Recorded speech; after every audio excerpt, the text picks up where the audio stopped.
मुख्यमंत्री एकनाथ शिंदे आणि फडणवीस दिल्लीमध्ये पोहोचलेले आहेत। अजित पवार सुद्धा दिल्लीकडे आता रवाना होणार आहेत। मुख्यमंत्री आणि दोन्ही उपमुख्यमंत्री नीती आयोगाच्या बैठकीला उपस्थित राहणार आहेत। शिंदे, फडणवीस, अजित पवार भाजप वरिष्ठांची ही भेट घेणार आहेत अशी माहिती मिळतेय। स्ट्रक्चर प्रोजेक्ट आपल्याकडे महाराष्ट्रामध्ये खूप मोठ्या प्रमाणावर आहेत।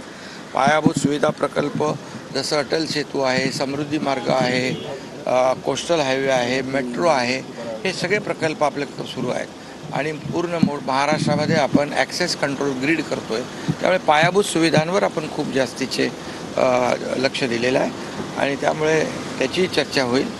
महाराष्ट्राने केलेले प्रकल्प, महाराष्ट्राने घेतलेले ऐतिहासिक निर्णय आणि त्याचबरोबर भविष्यात जे आपण हाती घेतलेले प्रकल्प आणि जे काही $5 ट्रिलियन आदरणीय प्रधानमंत्रींचं जे स्वप्न आहे त्याला पूरक असं $1 ट्रिलियन महाराष्ट्राचा गोल अचीव करण्यासाठी जे प्रकल्प आम्ही सुरू केले त्याची देखील चर्चा यामध्ये होईल।